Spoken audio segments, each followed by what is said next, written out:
In Prince Hamlet, we made it, and I left it thinking, I want more. I want more of this. Did you feel the same way? I wanted more. And I remember saying to you, let's make another one. Let's do it again.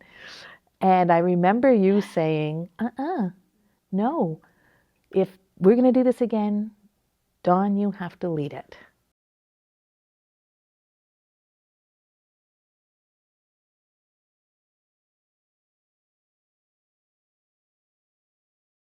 And that was scary for me. That was really, really a frightening place for me. I didn't want to because I know just how many systemic barriers I would confront. I know that I had to leave my home country in order to pursue my dream because of those systemic barriers. So I knew what it would entail, and you and Ravi were adamant that it had to be something that I led. So after a whole lot of thought, I realized that actually you were right, and that led to founding 1S1 Theatre. And I thought, you know what? It was Horatio who had the power in Prince Hamlet to tell the story. And having had a taste of that power to tell stories, it really did feel like it shifted everything. And so I, as Dawn, wanted a little bit of that power to tell the story that Horatio had. And so I wanted to put that into 1S1 Theatre and to see hearing and deaf people collaborate and knowing that it needed to be deaf-led storytelling. And that led to you and I working together quite closely. And I think that anytime there are hearing and deaf people who want to work closely and want to collaborate, do you feel that process always needs to be deaf-led? It's so easy for hearing people to not realize how much we are at the center of the world. It's this invisible privilege that we have because we live in a world, an oddest world, where we prioritize sound and spoken language over sign language. And that has to do in both speaking and writing too, because for a lot of deaf people, written English is not their first language. Sign is a first language. So why do I say that? I say that because in any meaningful collaboration between deaf and hearing, it will take the hearing person decentering themselves to really make space for a deaf artist. And that's a process, in my experience, that I have to keep doing again and again and again. It's not something that just happens once. It's in each experience, when we're writing a grant, when we're in a meeting, on Zoom. There are so many systems in place that invisibly prioritize hearing people. The Zoom boxes, the fact that it prioritizes somebody's sound and it features the person who's speaking, is a perfect example of that. The way that hearing people can overlap each other in speaking means that the interpreter is not able to keep up and fully interpret what's going on in a conversation. There's a million examples of this. There's a million examples that deaf people will know, and that hearing people have to learn. And it's I would just say it's about decentering yourself, in my experience.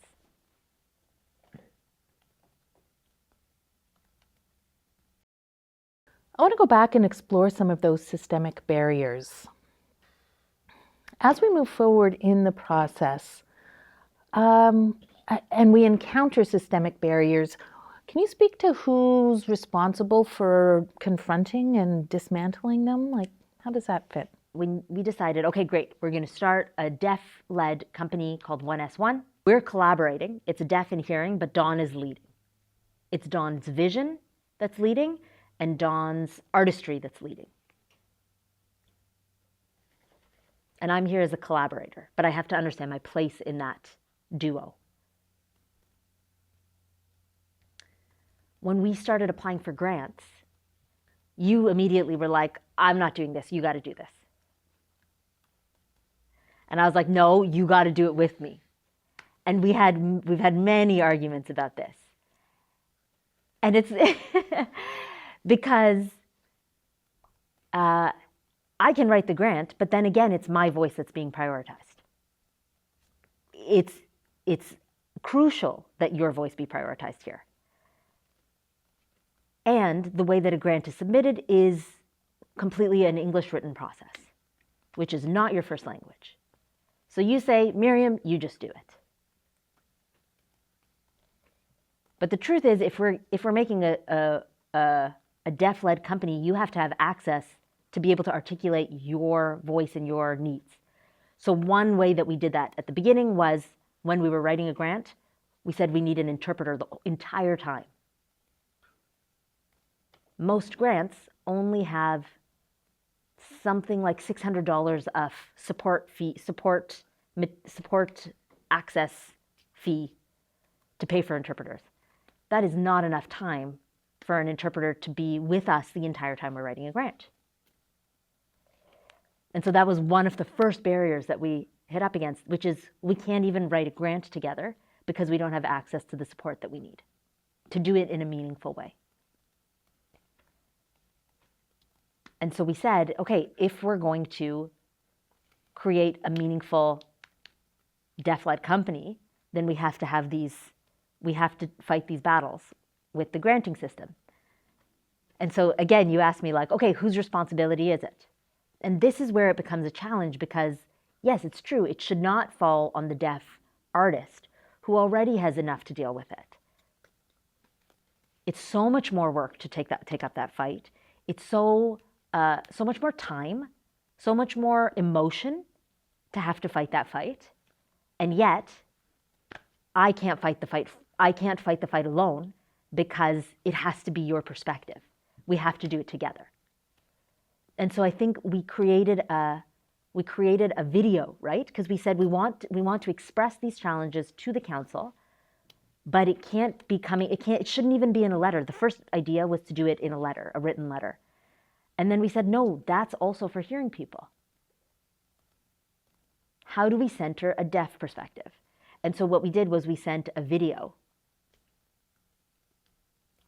of you explaining all the barriers that we were facing. And then we used our experience, our perspective, and our positionality with the funders to be able to push that agenda forward. But it had to come from you. And so I have a friend of mine, Michelle Thrush, who is an Indigenous artist. She used to be the artistic director of a company called Making Treaty 7 in Calgary. And she said the company was Indigenous-led, settler-supported.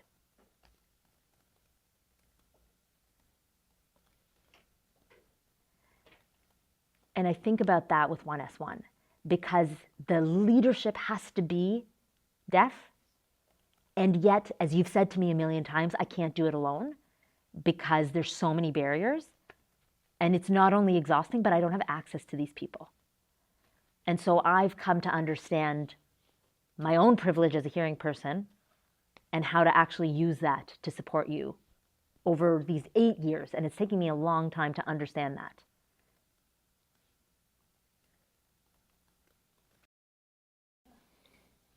Mm-hmm. And that's, of course I want the grant writing process to reflect my vision, but I also need you to make that happen because, in my first language, ASL, English is my second. So that's one aspect of it. But also, deaf people have been fighting these fights for hundreds of years. I always say, I'm still fighting my grandparents' battles. Nothing's changed. And as members of the deaf community who have been historically marginalized by virtue of not having access to communication. It limits our ability to put our voice into places where it can have a difference. And the hearing world and the deaf world are very different. The way we communicate, the way we engage in the world, the way we live our lives in many ways is very, very different, some ways even opposite. And so we need to come together. But when we come together, it needs to be in a world that takes us into consideration, that in a world that is designed for us. If we didn't have an interpreter, for instance, if interpreters weren't present, where is our access? And so sometimes it doesn't matter what I say. As a deaf person, whatever it is that I say is responded to by a hearing person with some degree of apathy. Whereas if you as a hearing person, Miriam, say the same thing, it has a very different reception. And that's just a fact. Hearing people listen to other hearing people. That's a fact, and it is a substantial barrier for us. So there are multiple factors at play when we talk about systemic barriers and whose obligation it is to begin to address them. So this is an ongoing conversation. Okay, we could carry this on for many more hours, I'm sure, but I think it's really beneficial to explore these topics from both our perspectives. I think, the hearing way is different from my way as a deaf way, and sometimes there are cultural clashes. Deaf people tend to be more direct in their communication, whereas hearing people have a tendency to circle a topic a little, beat around the bush somewhat at times. And so these kinds of cultural ways of communicating sometimes, take some effort to come together in a space. And I think that for me, that's the heart of 1S1, right? Both ones, the first and the third one can be, each of us coming together and held by the heart, that S in the middle that holds us. A windy bridge. Exactly.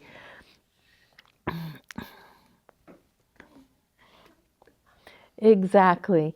And the reason for that is that we each come from our own world, and neither of us are asking the other to change, but we're just invited to meet together in the middle and collaborate with that S that twists us together and entangles and connects us. And I think that, the way to do that, I really believe that the way to do that is through signing. So, wrapping up,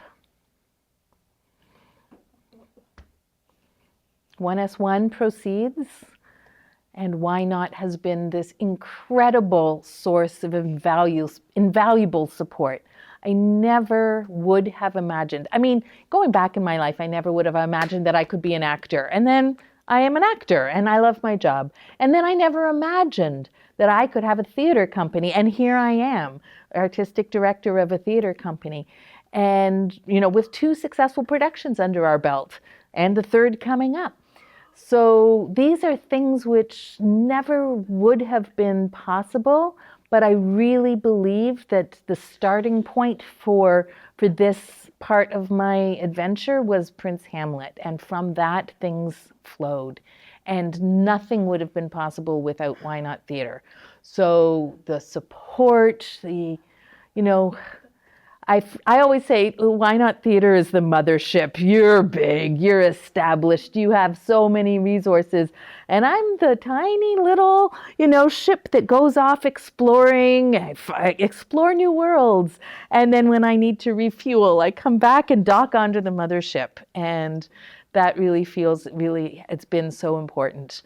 So, as we, continue on our ways, I really value the connection that we have.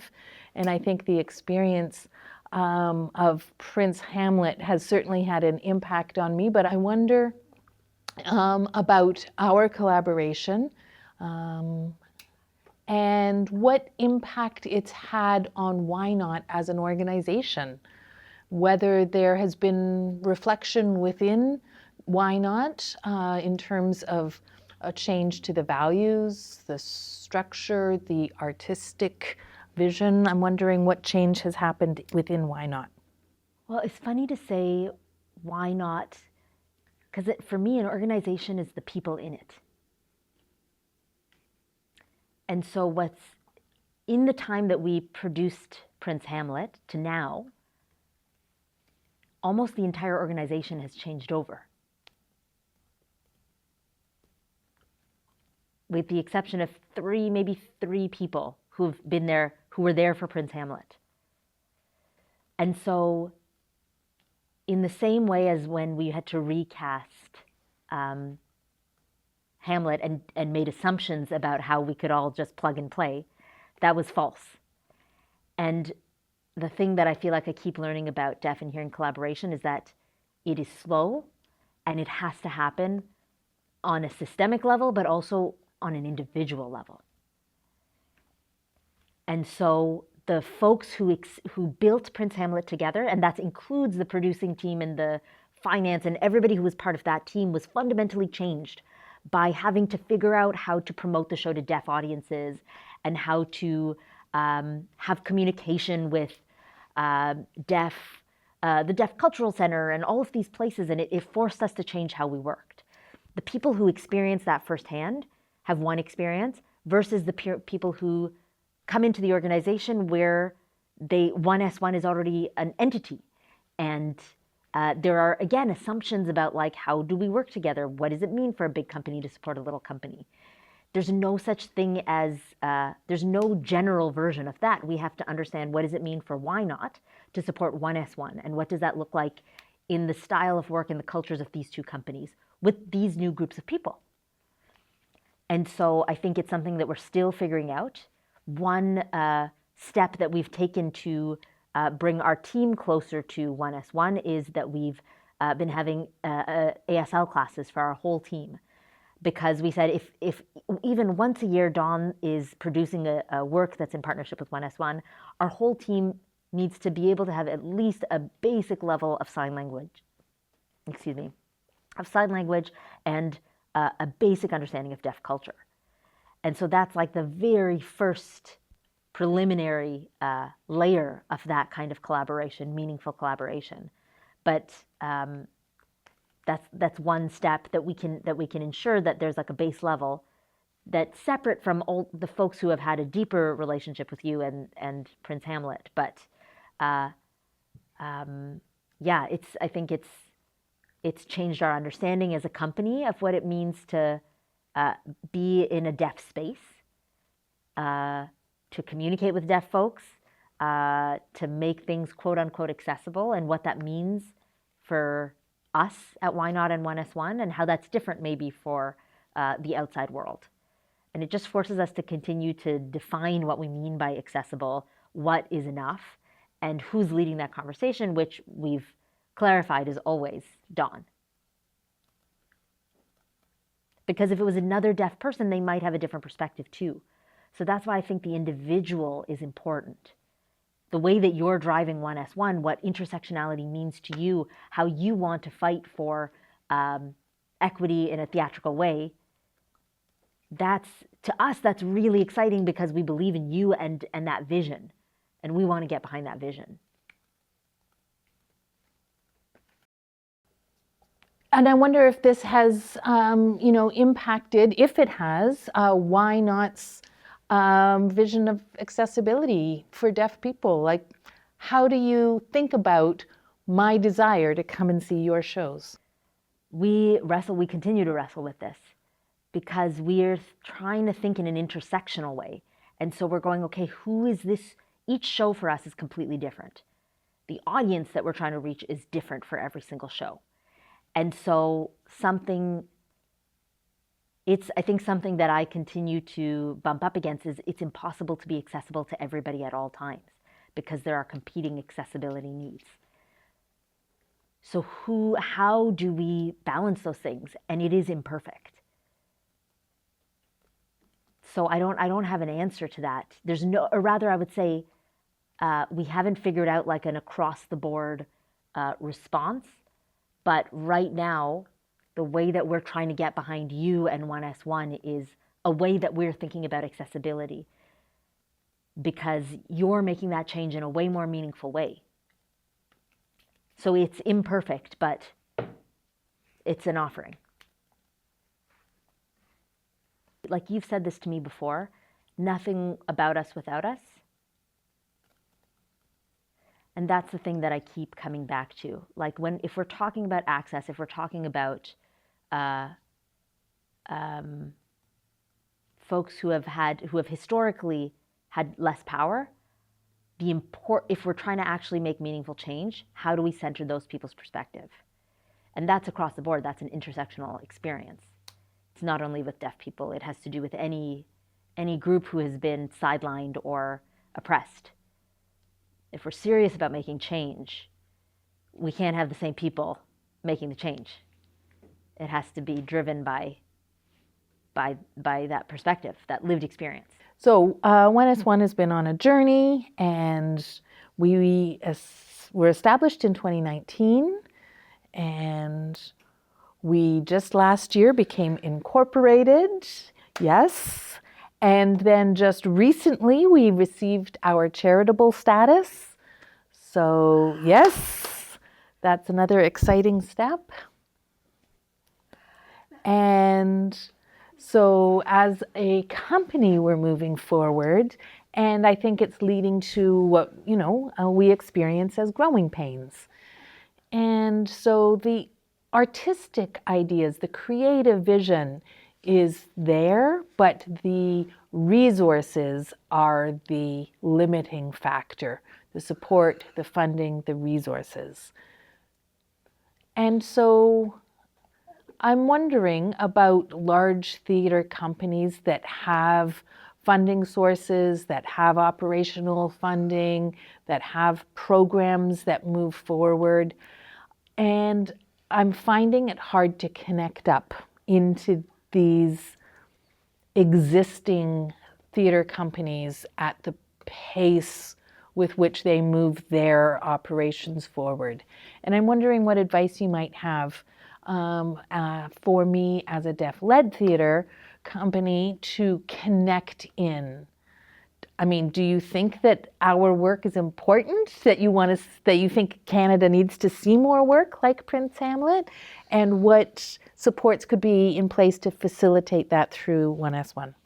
I'd say two things. Number one, even that idea of like having to fit in to an existing structure is that idea of inclusivity. And I know it's harder to work in an intersectional way. And that's something that we're constantly in a conversation about why not. How do we not become the institution? Because there's, again, all of these assumptions about the way that theater works, or theater is supposed to work, or what this industry even is, and how things happen, how the process is supposed to look.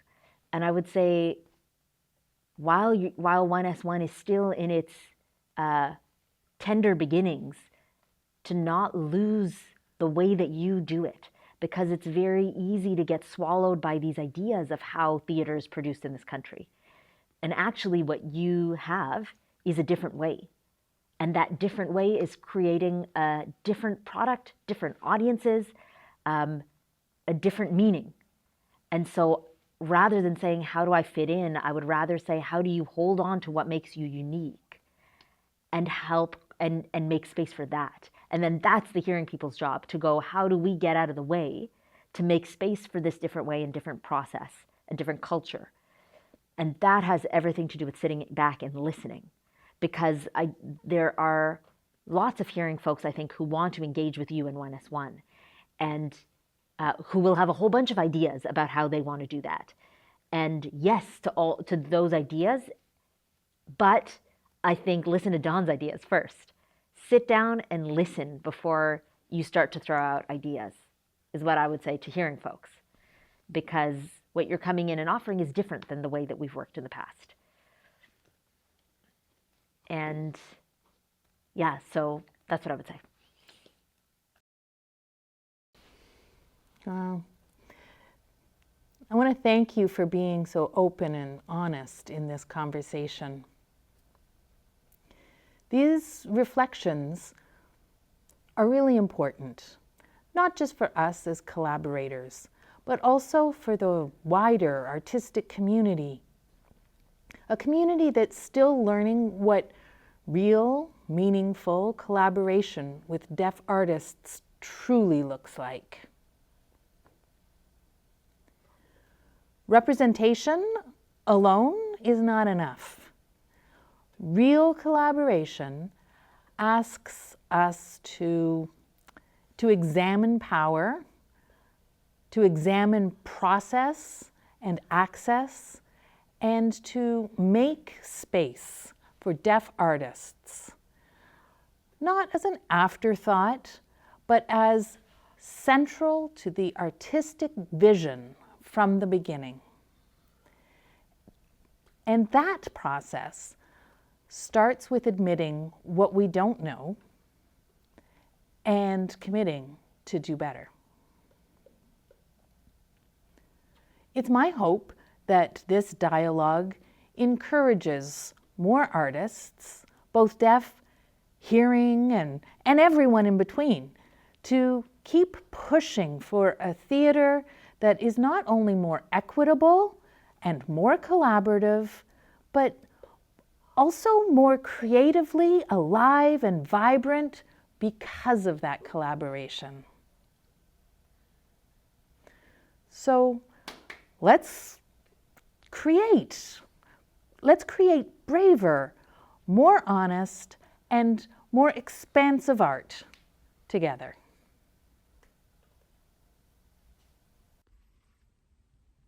We would like to acknowledge and thank the Canada Council for the Arts for their support of us at 1S1 Theatre and Why Not Theatre and our company Exchange and Collaboration.